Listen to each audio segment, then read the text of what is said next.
الله وبركاته. الحمد لله رب العالمين. اللهم صل على محمد وعلى آل محمد كما صليت على إبراهيم وعلى آل إبراهيم إنك حميد مجيد. اللهم بارك على محمد وعلى آل محمد كما باركت على إبراهيم وعلى آل إبراهيم إنك حميد مجيد. அன்பார்ந்த இஸ்லாமிய சகோதரர்களே, ஹிஜ்ரி வருடம் 1441 ஜமாதுல் அவ்வல் மாதம் 28ஆம் திகதி, அதாவது 1443 ரபியுல் ஆஹ்ரா மாதம் 28ஆம் திகதி புனித மஸ்ஜித் நபவியிலே இமாம் அஷேக் அஹ்மத் பின் தாலிப் ஹுமைத் அவர்கள் உபதேசமும் பரிந்துரையும் எனும் தலைப்பிலே உரையாற்றினார்கள். ஆரம்பமாக அல்லாஹ்வை புகழ்ந்து நபியின் மீது ஸலவாத்தும் சலாமும் கூறியவர்களாக வருகை தந்திருக்கக்கூடிய மக்களுக்கெல்லாம் யா அய்யுஹல்லதீன ஆமனுத்தகுல்லாஹ ஹக்க துகாதிஹ் வலா தமூதுன்ன இல்லா வஅன்தும் முஸ்லிமூன். இறை விசுவாசிகளே, அல்லாஹ்வை முறையாக அஞ்சுகிற முறைப்படி அஞ்சி பயந்து நடந்து கொள்ளுங்கள். நீங்கள் முஸ்லிம்களாகவே அன்றி மரணிக்க வேண்டாம். அறிந்து கொள்ளுங்கள், ஒரு அடியானுடைய இறை விசுவாசம் முழுமை பெற மாட்டாது எதுவரைக்கும் என்றால் அவன் அனைத்து கர்மங்களையும் அல்லாஹ்வின் மீதே பரம் சாட்ட வேண்டும். அவனது விடயங்களை அல்லாஹ்விடத்திலே பொறுப்பு சாட்ட வேண்டும். அனைத்து கர்மங்களையும் விடயங்களையும் அல்லாஹ்விடத்திலே முற்படுத்த வேண்டும். அல்லாஹ் ஏற்பாடு செய்த அந்த கலா கதிரை அவன் பொருந்தி கொள்ள வேண்டும். சோதனைகள் வருகின்ற போது அதனை அவன் பொறுமையுடன் அதனை கையாள வேண்டும். யார் அல்லாஹுக்காக நேசம் கொள்கிறார்களோ, யார் அல்லாஹுக்காக ஒன்றை வெறுக்கிறார்களோ, அல்லாஹுக்காக ஒன்றை கொடுத்து அல்லாஹுக்காக ஒன்றை தடுக்கிறார்களோ, இவர்கள்தான் ஈமானின் இறை விசுவாசத்தில் முழுமையினிடையே அடைந்து கொண்டார்கள். ஃபத்தகுல்லாஹ், அல்லாஹ்வை அஞ்சு கொள்ளுங்கள். வஅஸ்லிஹூ ذات بينكم, உங்களுக்கு மத்தியிலே சமாதானத்தை, சகோதரத்துவத்தை, சமத்துவத்தை ஏற்படுத்திக் கொள்ளுங்கள். மேலும் வஅதீஉல்லாஹ வரசூலஹு இன் குன்தும் முஃமினீன், நீங்கள் முஃமின்களாக இறை விசுவாசிகளாக இருப்பீர்கள் என்றால் அல்லாஹுக்கும் அவரது தூதருக்கும் கட்டுப்படுவதோடு உங்களுக்கு மத்தியிலே சீர்திருத்தத்தை ஏற்படுத்தி அல்லாஹை அஞ்சு கொள்ளுங்கள் என்று அல் குர்ஆன் கூறுகிறது. தொடராக முஃமின்களுடைய பண்புகளை பற்றி கூறும்போது இன்னமல் முஃமினூன், நிச்சயமாக இறை விசுவாசிகள் யார் என்றால் அல்லதீன இதா ذுகிரல்லாஹு வஜிலத் குலூபுஹும், அல்லாஹ்வுடைய அத்தாட்சிகள் அல்லாஹ்வை பற்றி நினைவு கூறப்பட்டால் அவர்களுடைய உள்ளங்கள் எல்லாம் பயத்தினால் நடுநடுங்கிவிடும். வைதா துலியத் அலைஹிம் ஆயாத்துஹு, அல்லாஹ்வுடைய அத்தாட்சிகள் ஆதாரங்கள் ஓதி காண்பிக்கப்படும் என்றால் ஜாதத்ஹும் ஈமானா, அவர்களது இறை விசுவாசம் ஈமான் அதிகரித்துக் கொண்டே போகும். வஅலா ரப்பிஹிம் யதவக்கலூன், அவர்களுடைய கர்மங்களை எல்லாம் அல்லாஹ்விடத்திலே ஒப்படைக்கக்கூடியவர்களாக அவர்கள் இருப்பார்கள். மேலும் தொடராக முஃமின்களுடைய பண்பை பற்றி கூறும்போது அல்லதீன யுகீமூனஸ் ஸலா, அவர்கள் தொழுகையை நிலைநாட்டுவார்கள். வமிம்மா ரஸக்னாஹும் யுன்ஃபிகூன், நாம் அவர்களுக்கு வழங்கிய வாழ்வாதாரங்களிலிருந்து, செல்வங்களிலிருந்து தான தர்மங்கள் செய்வார்கள். உலாயிக ஹுமுல் முஃமினூன ஹக்கா, அவர்கள்தான் உண்மையான முஃமின்கள், உண்மையான இறை விசுவாசிகள் என்று கூறிவிட்டு அல் குர்ஆன் கூறுகிறது லஹும் தரஜாத்துன் இன்த ரப்பிஹிம், அவர்களது ரப்பிடத்திலே உயர்ந்த பதவிகள் அவர்களுக்கு இருக்கிறது. வமக்ஃபிரத்துன், பாவ மன்னிப்பும் இருக்கிறது. வரிஸ்குன் கரீம், சங்கையான உணவும் இருக்கின்றது என்று சூரா அன்ஃபாலிலே வரக்கூடிய 1வது வசனம் முதல் 4வது வசனங்களை கூறி தக்வாவை கொண்டு உபதேசம் செய்தவர்களாக அன்பார்ந்தவர்களே, அல்லாஹ்வுடைய அருளின் மூலமாக வெற்றி பெறுவதற்கான சில அறிவுரையையும் சில உபதேசங்களையும் இமாம் அவர்கள் குத்துபாவிலே அவர்கள் கூறினார்கள். அன்பார்ந்தவர்களே, அறிந்து கொள்ளுங்கள், நிச்சயமாக உங்களுக்கு மத்தியிலே சில நேரான வழிகள் தெளிவான முறையிலே இருக்கிறது, அவைகளை பின்பற்றி நடவுங்கள். அதே நேரத்திலே உங்களுக்கு மத்தியில் சில விடயங்கள் இது தவறு, வழிகேடு என்று தெளிவாக இருக்கிறது, அவைகளை விட்டு நீங்கள் ஒதுங்கிக் கொள்ளுங்கள். இன்னும் சில விடயங்கள் உங்களுக்கு மத்தியிலே தெளிவற்ற நிலையிலே களங்கமாக இருக்கின்ற போது உங்களது மார்க்கத்தை பாதுகாத்துக் கொள்வதற்காகவும் உங்களது மானத்தை பாதுகாத்துக் கொள்வதற்காகவும் அதிலிருந்து ஒதுங்கி நடவுங்கள். இன்னும் சில விடயங்களில் நீங்கள் கருத்து வேற்றுமைப்பட்டால் முரண்பட்டு கொண்டால் அவைகளை அது பற்றிய அறிவு உள்ள ஆலிமிடத்திலே அறிஞரிடத்திலே அவைகளை ஒப்படையுங்கள் என்று இமாம் அவர்கள் கூறிவிட்டு கூறினார்கள், யா அய்யுஹல்லதீன ஆமனு, இறை விசுவாசிகளே, அல்லாஹுக்கும் கட்டுப்படுங்கள், அவனது தூதருக்கும் கட்டுப்படுங்கள், உங்களுக்கு பொறுப்பாக இருக்கக்கூடிய அந்த தலைவர்களுக்கு பொறுப்பாளர்களுக்கும் கட்டுப்படுங்கள். ஏதாவது ஒரு விடயத்திலே உங்களுக்கு மத்தியில் முரண்பாடுகள் அல்லது முரண்பாடுகள் வரும் என்றால், பிணங்கிக் கொள்வீர்கள் என்றால்,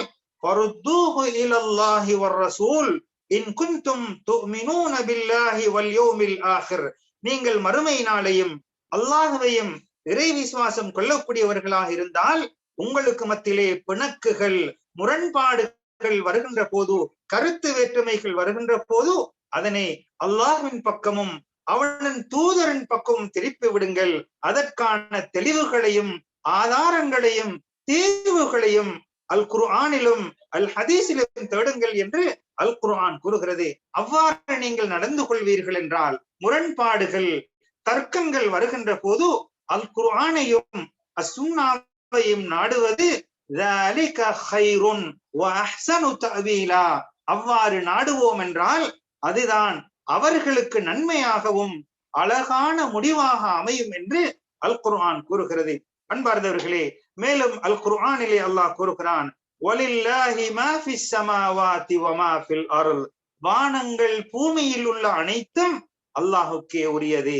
வ இலல்லாஹி துர்ஜஉல் உமூர், அனைத்து கர்மங்களும் அல்லாஹ்விடத்தில் தான் மீட்டிக் கொண்டு வரப்படும் என்று அல் குர்ஆன் கூறுகிறது. எனவே எல்லா விடயங்களும் எனும் போது அதிலே விதிவிலக்கான எந்த விடயமும் அமைய மாட்டாது. அனைத்து விடயங்களும் அல்லாஹ்விடத்திலே தான் மீட்டிக் கொண்டு வரப்படும் என்று அல் குர்ஆன் நமக்கு அறிவுரை கூறிக்கொண்டே இருக்கிறது.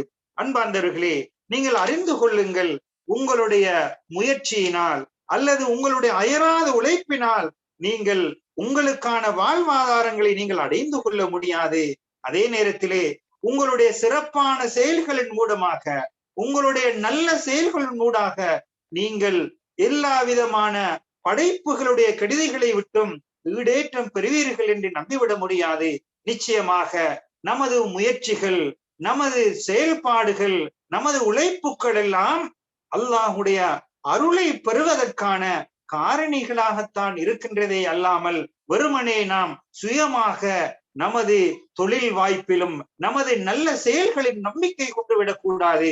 இது அல்லாஹுடைய அருளால் தான் வாழ்வாதாரம் கிடைக்கப்பெறுவது, கெடுதிகளை விட்டு பாதுகாப்பு பெறுவதெல்லாம் இறையருள் மூலமாக என்பதை புரிந்து கொள்ள வேண்டும். அல் குர்ஆனிலே அல்லாஹ் கூறுகிறான், ஹுவல்லதீ ஜஅல லகுமுல் அர்த தலூலா, நிச்சயமாக அதாவது அல்லாஹ் தான் உங்களுக்கு பூமியை இலகுவானதாக ஆக்கி தந்திருக்கிறான். எனவே ஃபம்ஷூ ஃபீ மனாகிபிஹா, அதனுடைய பகுதியிலே பூமியில் பல பாகங்களில் நடந்து திரியுங்கள், பயணத்தை மேற்கொள்ளுங்கள். வகுலூ மிர் ரிஸ்கிஹி, அவனுடைய வாழ்வாதாரத்திலிருந்து உணவுகளிலிருந்து உண்ணுங்கள். வ இலைஹின் நுஷூர், நிச்சயமாக கேள்வி கணக்கு கேட்டு அங்கே கூலி கொடுக்கப்படுவதற்காக அல்லாஹ்விடத்திலே தான் நீங்கள் மீண்டு வருவீர்கள், எழுப்பப்படுவீர்கள் என்று அல் குர்ஆன் கூறுகிறது. அன்பார்ந்தவர்களே, யாருடைய வாழ்விலே பிறர் குறைகளை தேடுவதை விட்டும் தனது குறையை தேடிக் கொண்டிருக்கிறார்களோ அவர்களுக்கு அதாவது நற்செய்தி உண்டாகட்டும், நறுமணம் உண்டாகட்டும். அவர்கள் பிறர் குறையை ஆராய்வதை விட்டுவிட்டு தனது குறையை ஆராயக்கூடிய மனிதனுக்கு நல்ல செய்தி உண்டாகட்டும். அது மாத்திரமல்ல, அந்த மனிதன் தன்னிடத்திலே இருக்கக்கூடிய பொருளாதாரத்தில் மேல் மிச்சமானவைகளை, அதிகமானவைகளை அல்லாஹுக்காக தான தர்மம் செய்வான். தேவையற்ற வார்த்தைகளை விட்டும் தனது நாவை பாதுகாத்துக் கொள்வான். ஏழைகள் அனாதைகளுக்கு இரக்கம் காட்டுவான். அறிஞர்கள் மார்க்க பற்றுடையவர்களுடன் சேர்ந்து நடப்பான். இந்த பண்புகளை கொண்ட மக்களுக்கு நல்ல செய்தி உண்டாகட்டும். அதாவது தனது பிறர் குறையை தேடுவதை விட்டும் தனது குறையிலே ஈடுபடுபவன், தன்னிடத்திலே இருக்கக்கூடிய மேலதிகமான பொருளாதாரத்தை தான தர்மம் செய்யக்கூடியவன், தேவையற்ற வார்த்தைகளை விட்டும் நாவை பாதுகாத்துக் கொள்ளல், ஏழைகள், வலுவற்றவர்கள், பலகீனர்களுக்கு இரக்கம் காட்டுதல், அறிஞர்கள், மார்க்க சட்டம் தெரிந்தவர்களுடன் சேர்ந்து நடக்கக்கூடிய மக்களுக்கு நல்ல செய்தி உண்டாகட்டும், நன்மாராயம் உண்டாகட்டும். அன்பார்ந்தவர்களே, அதே நேரத்திலே இன்னும் யாரெல்லாம் அல்லாஹுக்கு கட்டுப்பட்டு தன்னை சீர் செய்து கொண்டு தனது பண்பாடுகளை அழகானதாக ஆக்கி கொண்டு தனது அந்தரங்க ரகசியமான விடயங்களிலே சீர்திருத்தத்தை மேற்கொள்கிறார்களோ அவர்களுக்கும் நல்ல செய்தி உண்டாகட்டும். அதே போன்றுதான் தன்னிடத்திலே உள்ள நல்ல கருமங்களை வெளிப்படுத்தி கெட்டவைகளை விட்டு தன்னை ஒதுக்கி தான் படித்தவைகள் தன்னிடத்திலே இருக்கக்கூடிய அறிவின் மூலமாக செயல்பட்டு சுண்ணாவுக்கு வழிபட்டு நூதன செயல்களுக்கு மாட்டுப்படாமல் நூதன செயலில் ஈடுபடாமல் இருக்கிறார்களோ அவர்களுக்கும் நல்ல செய்தி உண்டாகட்டும், நன்மாராயம் உண்டாகட்டும். அல்லாஹ்வை அஞ்சிக் கொள்ளுங்கள். உங்களது வாழ்வாதாரங்களை தேடுகின்ற விடயத்திலே அழகான வழிமுறைகளை தெரிவு செய்து கொள்ளுங்கள், அறிந்து கொள்ளுங்கள். நிச்சயமாக உங்களுக்கென வகுக்கப்பட்ட, எழுதப்பட்ட, நிர்ணயிக்கப்பட்ட வாழ்வாதாரத்தை அடைந்து கொள்ளும் வரும் வரை உங்களது அஜல் உங்களை எத்துக்கொள்ள மாட்டாது. அந்த வாழ்வாதாரத்தை முழுமையாக அடைந்ததற்கு பின்னால் தான் உங்களுக்கென எழுதப்பட்ட அந்த அஜல் முடிவு காலம் உங்களை எத்திக்கொள்ளும். அதே நேரத்திலே நீங்கள் வாழ்வாதாரத்தை பெற்றுக்கொள்ள வேண்டும் என்பதற்காக, உலகத்தை சம்பாதித்துக் கொள்ள வேண்டும் என்பதற்காக அவசரப்பட்டு பாவமான, விரும்பத்தகாத, ஹராமான வழிமுறைகளிலே பொருளாதாரத்தை, வாழ்வாதாரத்தை ஈட்டுவதற்கு ஒருபோதும் உங்களை நீங்கள் ஆக்கிக் கொள்ள வேண்டாம். நிச்சயமாக அல்லாஹுடைய நல்லவைகளையும் பரக்கத்துக்களையும் சிறப்புகளையும் பெற்றுக்கொள்ள வேண்டும் என்றால் அவனுக்கு வழிபடுவதனூடாகத்தான் அவனுடைய சிறப்பையும் அருளையும் பெற்றுக்கொள்ளலாம். அறிந்து கொள்ளுங்கள், நிச்சயமாக ஒவ்வொரு மனிதனுடைய, ஒவ்வொரு ஜீவராசியுடைய ரிஸ்கும் வாழ்வாதாரமும் அவனை நிச்சயமாக வந்து சேரும். அது வந்து சேருகின்ற போது யார் தனக்கு கிடைத்ததை பொருந்திக் கொள்கிறார்களோ அல்லாஹ் சுப்ஹானஹு வ தஆலா அந்த வாழ்வாதாரத்திலே அவன் பொருந்திக் கொண்ட அந்த வாழ்வாதாரத்திலே அல்லாஹ் பரக்கத் செய்து அபிவிருத்தி செய்து விசாலத்தன்மையை அல்லாஹ் வழங்குகிறான். அதே நேரத்திலே தனக்கு கிடைக்கக்கூடிய அந்த வாழ்வாதாரத்திலே போதும் என்ற மனப்பான்மையை இழந்து பொருந்து கொள்ளாமல் கடம் புரளுவார்கள் என்றால் அவர்களுக்கு அதில் அபிவிருத்தி செய்யப்பட மாட்டாது, பரக்கத்தும் கிடைக்க மாட்டாது, விசாலத்தன்மையும் கிடைக்க மாட்டாது. அன்பார்ந்தவர்களே, நிச்சயமாக ஒரு மனிதனுக்கு எழுதப்பட்ட வாழ்வாதாரம், அவனது உணவு வகைகள் எல்லாம், ரிஸ்குகள் எல்லாம் எவ்வாறு மரணம் நம்மை தேடி வருமோ அதே போன்று நமக்கென எழுதப்பட்ட உணவு நம்மை நிச்சயமாக தேடி வரும் என்பதில் ஒரு அணுவளவேனும் சந்தேகம் கிடையாது. அன்பார்ந்தவர்களே, நிச்சயமாக ஒரு மனிதனுக்கு கிடைக்கக்கூடிய, ஒரு மனிதனுக்கு கிடைக்கப்பெறக்கூடிய மிகவும் சிறந்த வாழ்வாதாரம், சிறப்பான விடயங்கள், அருமையான கொடைகள் என்னவென்றால் அல் குர்ஆனை பெற்றுக்கொள்வது, அல் குர்ஆன் அறிவை பெற்றுக்கொள்வது, இறை விசுவாசத்தை பெற்றுக்கொள்வது. ஒரு மனிதன் இறை விசுவாசத்தையும் அறிவையும் அல் குர்ஆனையும் பெற்றுக்கொள்வான் என்றால் வாழ்விலே கிடைக்கக்கூடிய மிகவும் பெருமதியான வாழ்வாதாரமாக, பெரும் சொத்தாக அது கணிக்கப்படும். அன்பார்ந்தவர்களே, அல் குர்ஆன் கூறுகிறது, மனிதர்களே, யா அய்யுஹன் நாஸ், மனிதர்களே, கத் ஜாஅத்கும் மவ்இலத்தும் மிர் ரப்பிக்கும், உங்களது ரப்பிடத்திலிருந்து நல்லுபதேசம் வந்திருக்கிறது. வஷிஃபாஉன் லிமா ஃபிஸ் சுதூர், உள்ளங்களிலே உள்ள நோய்களுக்கு, அழுக்குகளுக்கு நிவாரணியாக உங்களுக்கு வந்திருக்கிறது.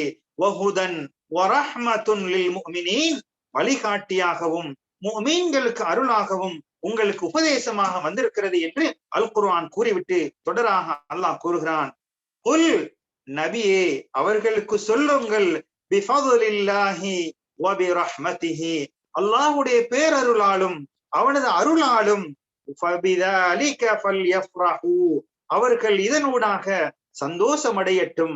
அவ்வாறு அல்லாஹ் கொடுத்தவைகளினூடாக அவனது பேரருளினூடாக கிடைக்கப்பட்டவைகளை கொண்டு சந்தோஷப்படுவது ஹைரும் மிம்மா யஜ்மஊன், நீங்கள் சேகரித்து வைக்கக்கூடிய ஏராளமான விடயங்களை விட அல்லாஹுடைய அருளினாலும் சிறப்பினாலும் கிடைக்கக்கூடியவைகளில் சந்தோஷப்படுவது மிகவும் சிறந்தது என்று அல் குர்ஆன் கூறுகிறது.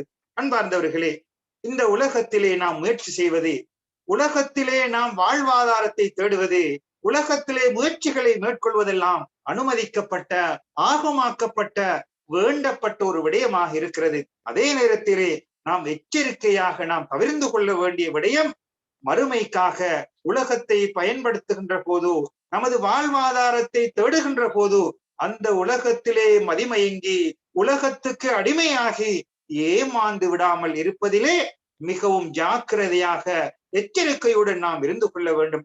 அன்பார்ந்தவர்களே, உலகம் அவசரமாக உங்களை வந்தடைகிறது. அதனுடைய வாயில்கள் எல்லாம் திறந்து விடப்பட்டுள்ளது.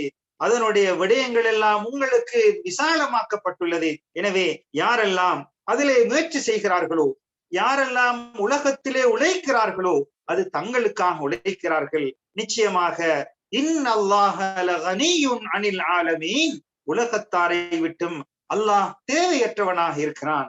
இந்த உலகத்திலே, இந்த பூமியிலே, இந்த துன்யாவிலே நாம் மேற்கொள்ளக்கூடிய ஒவ்வொரு உழைப்புகளும், ஒவ்வொரு முயற்சிகளும் அது தங்களுக்குத்தானே, நமக்கே உரியது என்று அல் குர்ஆன் கூறுகிறது.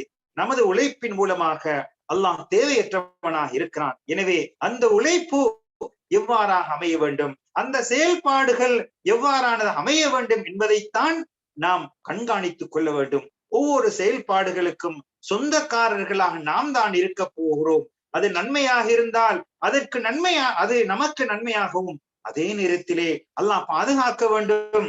மாற்றமாக நமது செயல்பாடுகள், உழைப்புகள், வாழ்வாதாரங்களை தேடுவதெல்லாம் அமையும் என்றால் அதற்கும் நாம் தான் சொந்தக்காரர்கள் என்பதை நாம் அடிமனதிலே ஆழமாக நிறுத்திக் கொள்ள வேண்டும். அன்பார்ந்தவர்களே, உண்மையிலே மனிதர்கள் சிறந்தவர்கள் யார் என்றால், உலகத்திலே யார் முயற்சி செய்கிறார்களோ, வாழ்வாதாரத்தை தேடுகிறார்களோ, பாடுபடுகிறார்களோ, அவர்கள் ஈடேற்றம் பெற்றவர்களாக கருதப்படுவார்கள். அல்லது யாரெல்லாம் இந்த உலகத்திலே மறுமைக்காக முயற்சி செய்கிறார்களோ, நல்ல செயல்பாடுகள் ஈடுபடுகிறார்களோ, அவர்கள் நல்ல சன்மானங்களை பெற்றுக் கொண்டவர்களாக கருதப்படுவார்கள். அதே நேரத்திலே இந்த உலகத்தின் மூலமாக மறுமையை அடைந்து கொள்ள வேண்டும், மறுமையிலே உயர்ந்த இடங்களை பெற வேண்டும் என்பதற்காக யாரெல்லாம் தியாகம் செய்கிறார்களோ, யாரெல்லாம் போராடுகிறார்களோ, யாரெல்லாம் முயற்சிக்கிறார்களோ, அவர்கள் சங்கையானவர்களாக, கௌரவமானவர்களாக மாறுவார்கள். அதே நேரத்திலே யாரெல்லாம் இந்த உலகத்துக்காகவே தன்னை மாய்த்துக் கொள்கிறார்களோ, இந்த உலகத்துக்காகவே முயற்சி செய்கிறார்களோ, எல்லா முயற்சிகளும் உலகத்தை அடைந்து கொள்ள வேண்டும், உலகத்திலே நிரந்தரமாக இருக்க வேண்டும் என்ற ஒரு குறுகிய குறிக்கோளை கொண்டதாக இருக்கும் என்றால் நிச்சயமாக அவன் நஷ்டவாளர்களெல்லாம் கருதப்படுவான், நஷ்டம் அடைந்தவர்களாகத்தான் கருதப்படுவான். எனவே நமது முயற்சிகள், செயல்பாடுகள், போராட்டங்கள் அனைத்தும் மறுமையிலே பயன்பெறக்கூடிய விடயமாக நாம் அமைத்துக் கொள்ள வேண்டும். அல் குர்ஆன் கூறுகிறது, வல்லதீன ஜாஹது ஃபீனா, எமது விடயத்திலே யாரெல்லாம் முயற்சிக்கிறார்களோ, போர் செய்கிறார்களோ, அவர்களுக்கு லனஹ்தியன்னஹும் சுபுலனா, எங்களது நேரான வழியை அவர்களுக்கு கொடுப்போம் என்று அல் குர்ஆன் கூறுகிறது. வ இன்னல்லாஹ லமஅல் முஹ்ஸினீன், நல்லுபகாரம் செய்யக்கூடிய, நல்லவைகள் செய்யக்கூடியவர்களுடன் அல்லாஹ் இருக்கிறான் என்று அல் குர்ஆன் கூறுகிறது. அன்பார்ந்தவர்களே, இந்த புவிக்கு மேலால், இந்த பூமியிலே, துனியாவிலே நாம் நல்லறங்கள் செய்யும் காலமெல்லாம், நல்ல செயல்பாடுகள் இடம்பெறும் காலமெல்லாம் அல்லாஹ் நம்முடன் இருந்து கொண்டிருக்கிறான். அவைகள் மறுமையிலே நமக்கு உதவியாக, ஒத்தாசையாக, நமது ஈடேற்றத்துக்கு காரணமாக அமைய இருக்கிறது. அன்பார்ந்தவர்களே, எனவே உங்களது கைகளினால் நல்ல செயல்பாடுகளை சிந்தனையுடன் நீங்கள் செயல்படுங்கள். நீங்கள் உலகத்தை தேடுவதற்கான அந்த காரணிகளை சாதுரியமாக நல்ல முறையிலே ஆக்கிக் கொள்ளுங்கள். அதே நேரத்திலே அந்த உலகத்துக்கு அடிமையாக கூடிய அளவுக்கு உங்களது உள்ளங்களை ஆக்கிக் கொள்ள வேண்டாம். உலகத்திலே அதற்கு அடிமையாகி சரணாகதியாகி உலகம் என்று வந்துவிட்டால் எதையும் தூக்கி எறியக்கூடிய அளவுக்கு அடிமையாகி விட வேண்டாம். நிச்சயமாக யார் ஒரு மனிதன் உலகத்துக்கு அடிமையாகிறானோ, உலகத்துக்கு சரணாகதியாகிறானோ, அந்த அடிமையாக்கப்பட்ட மனிதனுக்கு 3 விடயங்கள் அவனை ஆட்கொண்டு விடும். அல்லாஹ் பாதுகாக்க வேண்டும். அவனுக்கு சிக்கல்கள், சிரமங்கள் தொடராக வந்து கொண்டே இருக்கும். ஒருபோதும் முடிவுற மாட்டாதே. அவன் ஒன்றை முடித்துக் கொள்வான், இன்னொரு சிக்கல் வரும். இவ்வாறு பிரச்சனைகள் தொடர்ந்த வண்ணமே இருந்து கொண்டிருக்கும். அதே போன்று செல்வம் அடைந்து கொள்ள வேண்டும் என்பதற்காகத்தான் அவன் உலகத்துக்கு அடிமையானான். ஆனால் ஒருபோதும் போதும் என்ற மனம் அவனுக்கு ஏற்பட மாட்டாது. செல்வத்தின் மூலமாக அவன் ஒருபோதும் மன நிறைவடைய மாட்டான். அல்லாஹ் பாதுகாக்க வேண்டும். அதே போன்றுதான் அவனுடைய எதிர்பார்ப்புகள், ஆசைகள், அவாக்கள் எல்லாம் அதுக்கு முடிவு ஒன்று கிடையாது. முடிவுரை, முற்றுப்புள்ளி என்பது கிடையாது. இவ்வாறு இருக்கும் என்றால் அவன் உலகத்துக்கு அடிமையாகி எதனை அவன் அடைந்து கொள்ள போகிறான்? அவனுடைய சிக்கல்கள், சிரமங்களும் தீர மாட்டாது. அவனுக்கு பொருளாதாரத்தை ஈட்டிக் கொண்டே இருப்பதனூடாக போதும் என்ற மனமும் கிடைக்க மாட்டாது. அவனுடைய ஆசைகளுக்கு எல்லை கிடையாது. எல்லையற்ற ஆசைகளையும் எல்லையற்ற அவாக்களையும் வைத்துக் கொண்டால் அவனுக்கு எப்போதுதான் நிம்மதி கிடைக்க போகின்றது? அல்லாஹ் பாதுகாக்க வேண்டும். அன்பார்ந்தவர்களே, எனவே உலகத்தையும் தேட வேண்டும், மறுமையையும் தேட வேண்டும். இரண்டும் எம்மிடத்திலே வேண்டப்பட்ட 2 விடயங்களாக இருக்கிறது. அன்பார்ந்தவர்களே, மறுமையை தேடக்கூடியவர்கள், மறுமைக்காக பயணிக்கக்கூடியவர்களுக்கு அவருக்கென எழுதப்பட்ட வாழ்வாதாரம் அவரை தேடிக்கொண்டே இருக்கும், அவருக்கு வந்து கொண்டே இருக்கும். உலகத்தை தேடிக்கொண்டிருக்கக்கூடிய மனிதனுக்கு மரணம் என்பது, அவனது அஜல் என்பது, முடிவுரை என்பது அவனை தேடிக்கொண்டே இருக்கும். 2 சந்தர்ப்பங்களிலும் நமக்கு முடிவுரை என்பது, நிச்சயிக்கப்பட்ட அந்த வாழ்வு என்பது, அஜல் என்பது முடியத்தான் போகிறது. துன்யாவை தேடினாலும் மறுமையை தேடினாலும் நமக்கென கொடுக்கப்பட்ட அந்த கால வரையறை ஒருபோதும் முற்படுத்தப்படவும் மாட்டாது, பின்படுத்தப்படவும் மாட்டாது. எனவே அறிந்து கொள்ளுங்கள். எனவே இந்த உலகம் அழிந்து போகக்கூடிய உலகத்திலே நிரந்தரமான உலகத்துக்காக, மறுமை வாழ்வுக்காக யாரெல்லாம் இந்த உலகத்தை நல்ல முறையில் பயன்படுத்திக் கொள்கிறார்களோ அவர்கள்தான் மகிழ்ச்சிக்குரியவர்கள், சீதேவிகள், சந்தோஷமானவர்கள். அதே நேரத்திலே இந்த உலகத்திலே அழிந்து போகக்கூடிய உலகத்திலே யாரெல்லாம் நிரந்தரமாக வாழ வேண்டும் என்று முயற்சி செய்து கொண்டிருக்கிறார்களோ அவர்கள் உலகத்திலும் சில வேளை நிம்மதி அடைய மாட்டார்கள். மறுமையில் நிச்சயமாக நிம்மதி என்பதே கிடைக்க மாட்டார். எனவே அல்லாஹ் சுப்ஹானஹு வ தஆலா உங்களுக்கு வாழ்வாதாரத்தை தந்திருக்கிறான், வசதி வாய்ப்பை தந்திருக்கிறான், உயிருடன் இருக்கிறீர்கள். எனவே இவைகளை எனது மறுமை வாழ்வுக்காக, எனது மன்னரை வாழ்வுக்காக சேமித்து வைக்க வேண்டும் என்பதற்காக நல்லறன்களிலே, நல்ல வழிவகைகளிலே, அல்லாஹ் பொருந்திக் கொள்ளக்கூடிய விடயங்களே தான தர்மங்கள் செய்யுங்கள், செலவு செய்யுங்கள். ஏனென்று சொன்னால் யார் ஒரு மனிதன் சேமித்து வைத்து அவனது உள்ளத்துக்கு அடிமையாகி மனோ இச்சைக்கு கட்டுப்பட்டு யாரெல்லாம் நிரந்தரமாக சேமிக்க வேண்டும், சேமித்து வைக்க வேண்டும், எனது பையை நிறைக்க வேண்டும் என்ற அவாவிலே தொடராக இருக்கிறார்களோ, தான தர்மங்கள் செய்யாமல், அல்லாஹ்வுடைய பாதையிலே தர்மங்கள் செய்யாமல், சதக்காக்கள் கொடுக்காமல் யாரெல்லாம் இருக்கிறார்களோ அவர்கள் அல்லாஹ் பாதுகாக்க வேண்டும், மூதேவியாகத்தான், மகிழ்ச்சியற்றவர்களாகத்தான் கடைசியிலே அவர்கள் ஆக்கப்படுவார்கள். அல் குர்ஆன் கூறுகிறது, நீங்கள் ஜும்ஆவுடைய தினத்திலே தொழுகையை நிறைவேற்றியதற்கு பின்னால் உலகத்திலே பறந்து திரிந்து அல்லாஹுடைய சிறப்பையும் பரக்கத்தையும் தேடுங்கள், அல்லாஹ்வை அதிகம் அதிகம் நினைவு கூறுங்கள், லஅல்லகும் துஃப்லிஹூன், நீங்கள் வெற்றியாளர்களாக ஆகலாம் என்று அல் குர்ஆன் கூறுகிறது, தொடராக கூறுகிறது. அதாவது இந்த உலக வியாபாரத்திலே அல்லது தேவையற்ற வீண் விளையாட்டுகளிலே இவைகளை எல்லாம் நாம் விட்டு நாம் நடந்து கொள்ள வேண்டும். நாம் அல்லாஹுவை மறக்கக்கூடிய, மார்க்கத்தை நிலைநாட்டக்கூடிய விடயங்களை விட்டு நமது வியாபாரங்கள், நமது தேவையற்ற விடயங்கள் எல்லாம் நம்மை திசை திருப்பும் என்றால் அல்லாஹ் பாதுகாக்க வேண்டும். இவைகள் எல்லாம் நமது நஷ்டத்துக்கு, நமது கவலைக்குத்தான் அடித்தளமிடக்கூடிய விடயங்களாக இருக்கிறது. எனவே அன்பார்ந்தவர்களே, அல்லாஹ் விரும்பக்கூடிய முறையிலே, இஸ்லாம் வழிகாட்டக்கூடிய முறையிலே நமக்கென அல்லாஹ் வழங்கிய வாழ்வாதாரத்திலிருந்து நாம் நல்ல விடயங்களிலே தர்மங்கள் செய்வது, நல்ல பாதையிலே செலவு செய்வது போன்ற விடயங்களிலே நமது பொருளாதாரத்தை பயன்படுத்திக் கொள்ள வேண்டும். எனவே அன்பார்ந்தவர்களே, உலகம் என்பது நமக்கு மறுமைக்காக கொடுக்கப்பட்ட ஒரு விடயமாக இருக்கிறது. இந்த உலகத்தை அல்லாஹ் விரும்பக்கூடிய முறையிலே அவனது தூதர் காட்டிய வழிமுறைப்படி இந்த உலகத்தை பயன்படுத்தி மறுமையிலே சந்தோஷமான மகிழ்ச்சியான ஒரு உயர்ந்த இடத்தை பெறக்கூடிய நன்மக்களாக நம் அனைவர்களையும் அல்லாஹ் ஆக்கியவர்கள் புரிவானாக. ஆமீன். وآخر دعوانا الحمد لله رب العالمين والسلام عليكم ورحمة الله وبركاته.